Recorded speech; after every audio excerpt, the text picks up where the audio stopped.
Welcome back to this hobby of ours. I'm very pleased to be speaking with Derek from Moyer Fine Jewelers. Yeah, I'm not being kidnapped, by the way. I'm actually glad to be here.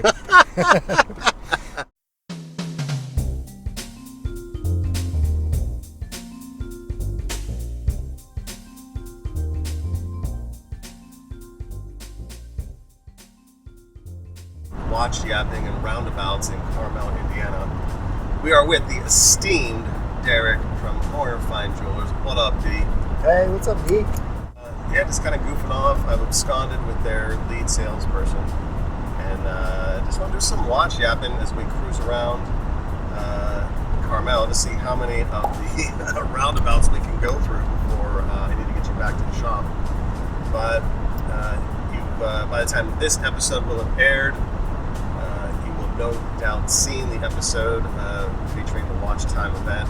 That was a pretty great event. Oh, thanks. Yeah, no, we were excited. It just kind of worked out. We weren't, planning this like a year in advance. A few months ago, we were in touch with WatchTime on some other things, and they said, hey, we've had 3 of these events, and Sweet. We'd be interested in doing one in the Midwest, and maybe we should do it together. And so it was perfect. We were so happy that they chose to do it with us. And, yeah, it was a great event. We're so glad everybody came out. Thanks for coming out too. Yeah, my pleasure. I wasn't about to miss it. I got to speak with Minda briefly. She was cool. Spoke with Roger, their lead editor. He and I were talking shop. We were talking watches. I'm wearing my Seamaster, the one I got from you last year. Oh, but at the event, at the event, he was super cool. And got to talk to. I spoke with all of the brands. I was particularly excited to speak with the Breitling guy, because I've been hunting this particular Breitling that they only had out from 2017 to 2018. Madness. Yeah. So he was like, I'll check with the home office. If it's in the U.S., we'll find it for you, D. So I was like, amazing. That's great. Amazing. Yeah, Breitling's great. Henri, our rep, he's amazing. He was cool. So that's awesome. Yeah. And you just added long jeans. We did. We were excited about that. It was pretty cool. They're doing some amazing work lately, really making good use of their back catalog. Right. And bringing it into the future, into modern pieces in a great way. Yeah, it's we've had Omega for quite a while now, and the increase in, Omega has been amazing. And a few months ago, I was able to, I went on the ambassador training. That's right. You were only one of 2 people in the U.S. or something? Hey, I don't know how they chose me, but I was very thankful. And it was really neat, but it kind of gets you an understanding of how big Swatch is, and how their technology, their factories are so important to the Swiss watch industry. So it's Longines is, the sister company to Omega, part of the Swatch group, getting this technology that these factories are making out there. Their new launch last year was really great with the Hydro Conquest and the GMTs and so on from this year. So they got a green one that's called that name. Right, yeah, is it the Zulu? Yeah. I think it's the Zulu time. Yeah. So we're excited. A couple weeks ago we were talking with them and said we'd like to add them, and for a while we've been in touch with their rep, and it's exciting. So congratulations on that, man. I mean, the funny thing is, we the lay people, we don't really get a lot of visibility into what goes into why a watch brand comes to particular ADs, because they're very particular. They don't just go to nobody, right? Yes. I can't have D's long jeans, a depot. Sure. Yeah. But yeah, no, it's impressive. Yeah. You guys have been great since day one. And I'm sure I've mentioned it in one of my episodes, but when I came out last year for the TGV event, which is how I'm acquainted with you guys, I rolled into town the day before and just walked into the door, and everyone's like, "Hey, how's it going?" Very welcoming. And I reminded Bill, that first visit, I think we must have just talked watches for 45 minutes that day, not knowing me from anyone. So very welcoming, very friendly, and obviously very helpful. Yeah, no, we appreciate it. thankful that you came out. We appreciate anything we can do to help support your channel. And thank you, dude. last year, the TGV event, that was great. We love working with TGV. Like, that's such a cool dude. Awesome thing. Such a cool dude. He's definitely, I mean, in my opinion, he makes the greatest content out there for watch episodes. It is indeed. It's the gold standard, more or less, for true watch journalism, right, so to speak. And I'm sure he would feel the same. We would appreciate being described as such. I had an absolute blast hanging with him last night. But he and I have stayed in touch, and I've met other people around that sphere, like Scott from Watchistry, who wrote the Marine Nationale book, which I discovered on TV's channel, and then Jacko at ndcstraps.com. He knows TGV, so it's this just, it's a small world, but I'd sure hate to paint it, And it's super cool. That's it. So that event last night, I'm trying to think. I wasn't poking around. I was spending more time with the brands than I was bird dogging other watches. I mean, I saw a couple watches of what the other visitors were wearing. Yeah. But I also ran into Lance from the last event. He was the chronograph winner with that beautiful Zenith 150 tricolor watch. Yeah. It was great to see him. It was just an absolute blast. Yeah, I think Roger from WatchTime, the chief editor, he took a ton of wrist shots, and there's a really neat. They already made a post on their events page. Oh, okay. That might be good to provide a link. But there's a lot of wrist shot images there, which are so if you didn't get a ton of them, they definitely were taken. And our guy Donovan, he probably took quite a few too. But there were some pretty neat watches. Yeah, no doubt. Yeah.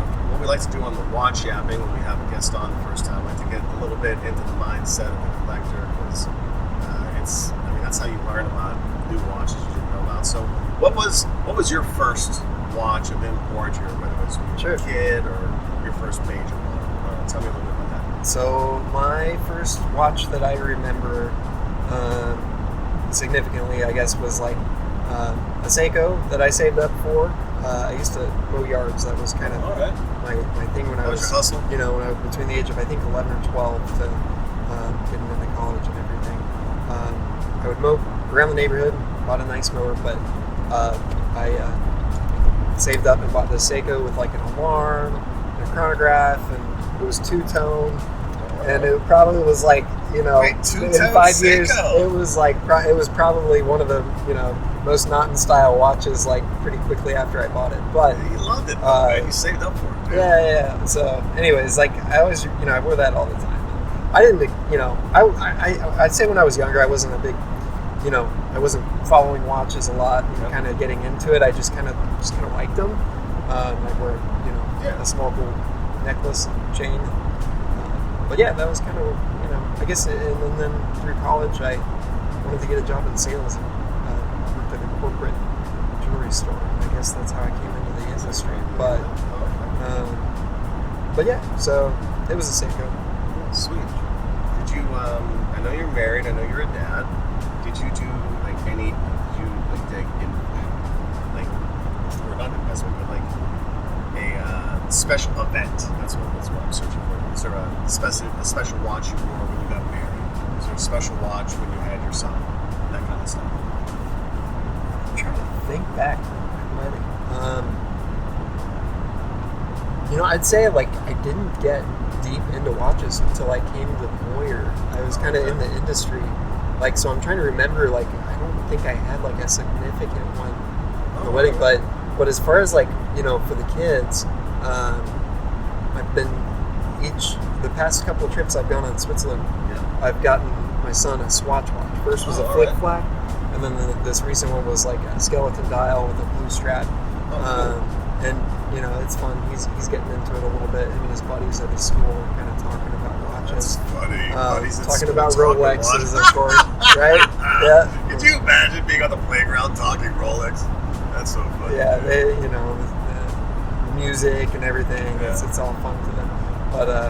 But yeah, and then my daughter's getting into jewelry, so my wife's got that all covered. So. Well, I know a place where you can get some in Carmel. Yeah, no, it's nice. Yeah, that's funny. Oh yeah, as far as our store, I mean, a lot of people, yeah, they may not think of us as, you know, online when they look at this type of content as a jewelry store, Yeah. but we're about 70% jewelry store and 30% watches. So okay. Our jewelry, you know, Dan Moyer, when he founded it, he's passionate about the jewelry business and has such a keen eye for making sure to get the great pieces in the store and with our team and everything. So it's pretty great. But yeah, we have an amazing jewelry selection along with the watches. An amazing store, just generally. I was rooting around upstairs and I saw that Legacy poster of You Want to Buy a Watch.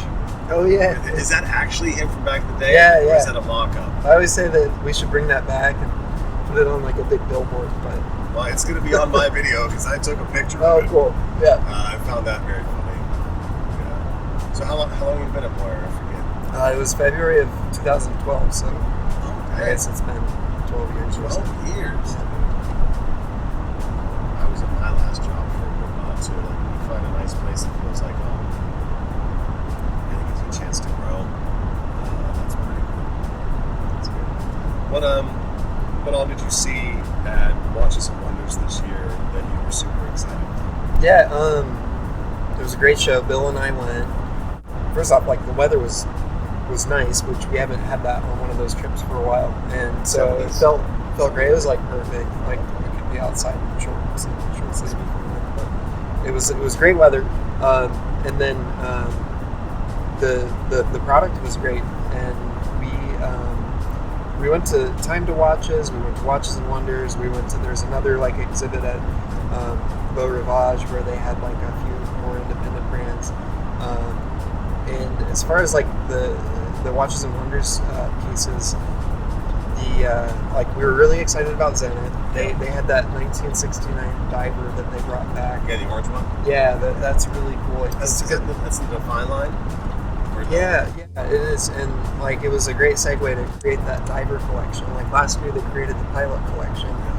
So our case space is filling up with all the different collections, which but Zenith is doing a great job. You get it as a buyer, you get access like the week prior, like a week before the public gets in. Is that true, roughly? Yeah. So like they days. open this year, for example, the show is on Tuesday through Friday for the appointments, and then Saturday, I think through Monday, it's open to the public. And like if you get a chance to go out, definitely worth it. Staying downtown Geneva is pretty expensive, so unless you want that full experience and want to buy into the hotels out there, there's a lot of transportation to get in town, and people can do that too. I'd highly recommend it if anybody ever wants to go. It's really neat to see all the booths. They put so much money into creating. Maybe I'll glom on to your next trip. Right? I'll be your lackey carrying luggage or something. Yeah. Just let Dan know next trip's gonna be a little more expensive. That would be amazing. So you're in these appointments. Give me a sense. I understand some of it is secretive because it's business, but give me a little bit of a sense of what the conversation is like. So you go in, you're sitting down. Are they showing you their new stuff? Are you writing a PO the same day? We'll take X amount of this unit, or is it experiential, or is it order placement for you guys? Yeah, like so we have an appointment. You get checked in. You go into your appointment, and of course I'm with Bill, so we have a lot of fun. We have good conversations with our rep, and the nice thing about going to these is also you get to talk to everyone that gets the U.S. market, and sometimes even more important, more global markets. As part of the organization. So you get to collaborate and kind of hear about like what's going on in the industry for that brand, and we tell them what's going on in the industry for us, right? Like, and we just share a lot of like details that we can all benefit from. Is there any haggling at that level? No. Or is it hey, this is the price, so you can get 10 or 100? No, we talk about marketing events and things like that, which that would probably be it. But like, it's always like really nice to just kind of connect with the brand. They connect with they see you see them, you connect with them, the years we didn't have it was, I think there was a little bit of like a separation between like getting everything connected. So it's bad. Suffers. Yeah, it was great. Like that, now that the shows are back and running. So it's just good. You get the in person kind of, developing the relationship, and then you go through the product where you see all of the new things that are coming out. Some things are embargoed, so we can't take pictures of them. Which is always funny. It's like, this is coming, but can't talk about it yet. Right. I never understood. I mean, I guess I don't understand the corporate purpose of the embargo. Why did they do the embargo? So, like, they say embargo, like, which means you just can't take pictures of it, like, it's not released yet. So we'll get some insight, like, and we don't get to see all of them. Some brands, like, are, they have some 3-5 months out, and then, so it's a good way to, like, see what's coming around the corner. Helps us prepare for, talking to customers they about. Still want to keep it secret, right? For a little while longer. That's the curiosity. Yeah, I mean, they have their agenda and like launching it, right? But it does help us kind of get our clients in mind that, and they also get an idea from us, like some feedback, like production wise, I'm sure, and things like that.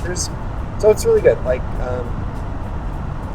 but yeah, and then we place an order, and then when we get back, we go through the order again. So that's pretty much. It'd be kind of cool.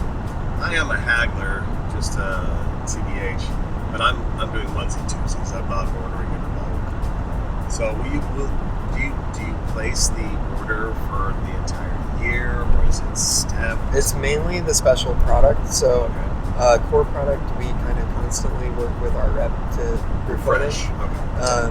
But it's mainly the special stuff. So yeah. I guess, that's probably something a lot of people are curious about. Yeah, it's just no visibility to us on this side of the fence. It's a good thing for sharing that. Yes. So what's next for you in the watch line? Is it focusing on, because it's a family business, right?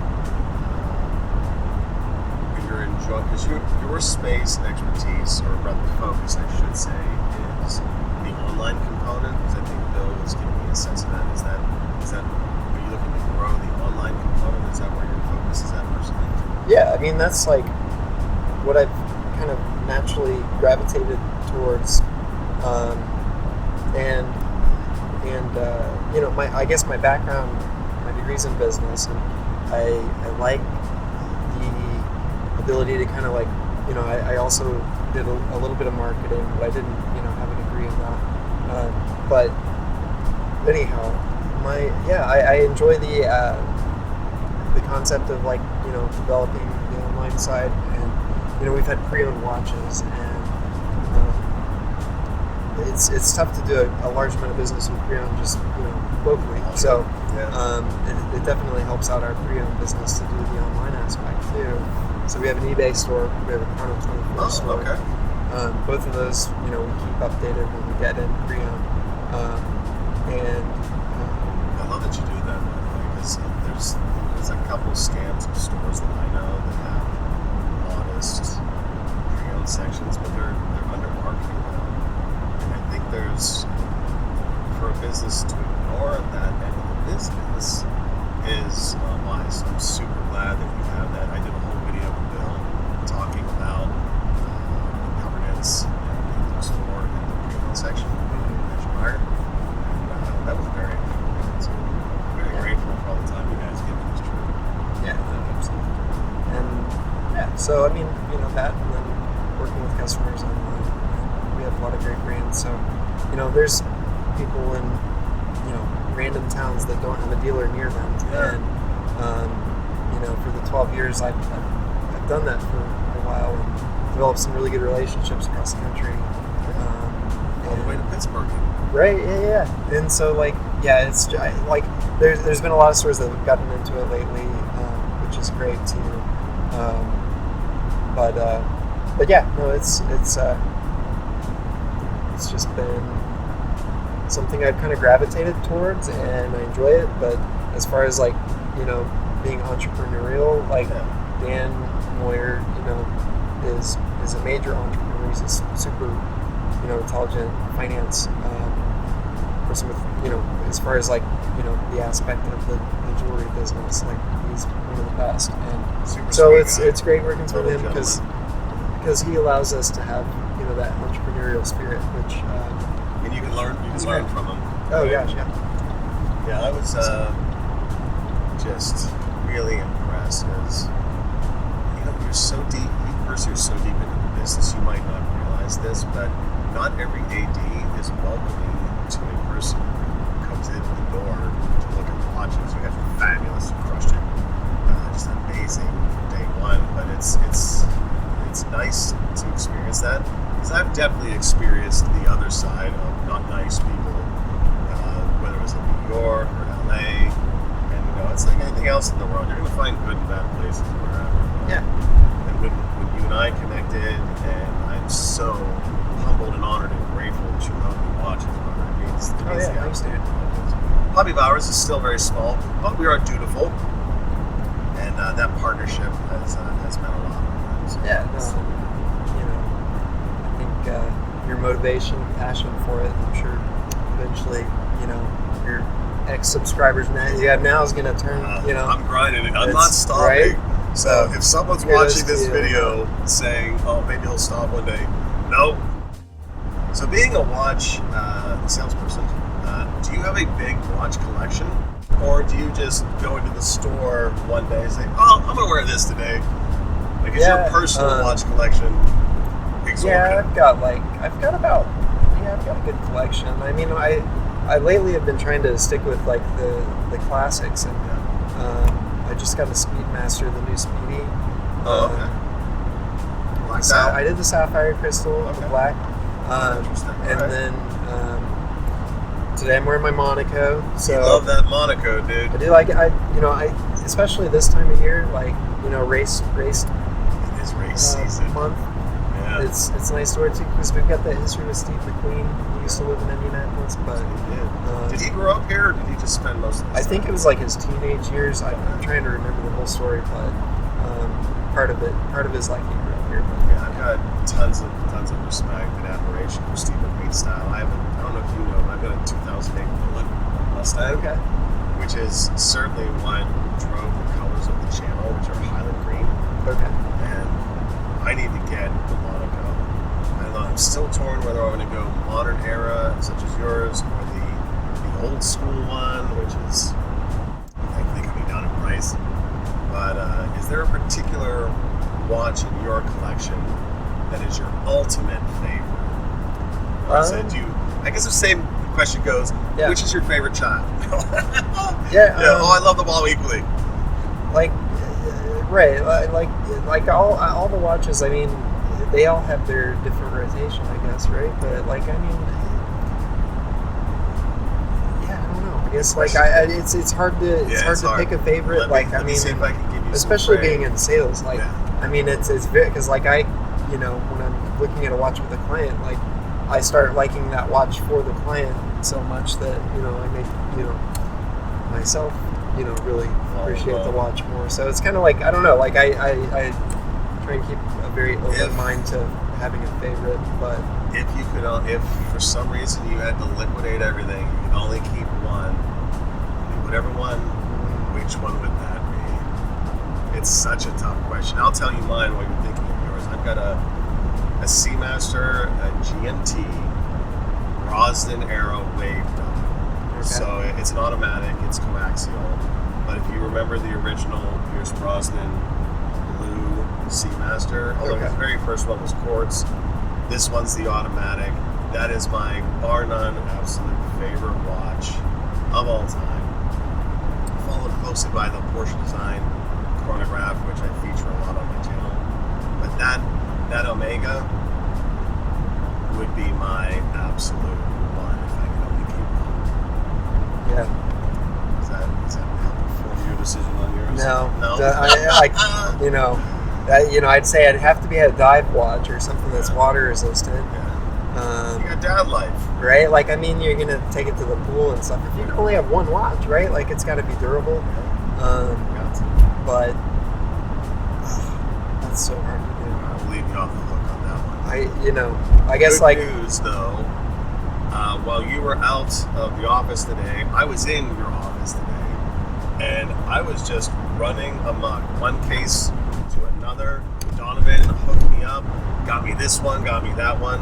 Got a ton of footage coming, a lot of just one watch episodes where I kind of try to grasp with that concept, and I try to rate a watch and how well it fit as a just one watch. So, ton of content. Super, super grateful to you and the staff for accommodating me, letting another run around your joint. And as we do with all of our watch yapping sessions, we like to hand the microphone over to the guest to express final thoughts about, the event or something you got coming up. The floor is yours, my good man. Yeah, okay. Well, first off, thanks for having me on your channel. And make sure you subscribe to the Hobby of Hours. Thank you. We both love sales. Thank you, brother. But yeah, no, we are always just, looking to connect with new clients, and we appreciate so much our clients that we have, right? But if you're ever searching whether you're in the area or not, reach out to us. Being an Indy, what a great place to get an Indy 500, watch from Tag Moyer. So that's a really cool piece. Just give us a call. This month that's pretty popular. I think you went to the track. I did go to the track. So thank you for that advice. It's so much fun. But no, we've got about 25 watch brands, and we have a great team, and we will be glad to just be your go-to store, whether it's watches, jewelry, anything it is. And then, the WatchTime event was great. We had multiple events throughout the year. In July, we do an event. It's a watch auction that is always a great, hit, and you can do it online. So reach out if you're interested in, bidding on some of our pre-owned watches, and sometimes there's new stock in there too. You can bid online. We can do Zoom. We also just have crazy deals on those, and sounds like a good bit of fun, huh? Yeah, so that one's a lot of fun, and then a couple others throughout the year. But an event like this was very unique, doing it with WatchTime. I was excited about it. Yeah, I know, there was no way. Once I heard about it, you sent me that link. I was like, yep, I'm going to that. And so don't forget, his contact info is listed in the description of all of our videos. Moyer is a trusted supplier, and can't get run over with Dan's number one guy in the car. But thanks for coming along on the ride with me, brother. Dave. And thank you for coming along on the ride as well. This wonderful, beautiful hobby of ours. All right, we will catch you in the next one. Peace. Cheers. Pick up a book. 1001 Watch Designs, Volume 1. We've got line art, oil paintings, steampunk, and even super duper realistic ones. Ones that you could probably put on your wrist today. It's a good bit of fun and a great way to share your support. Thanks for coming along on the ride.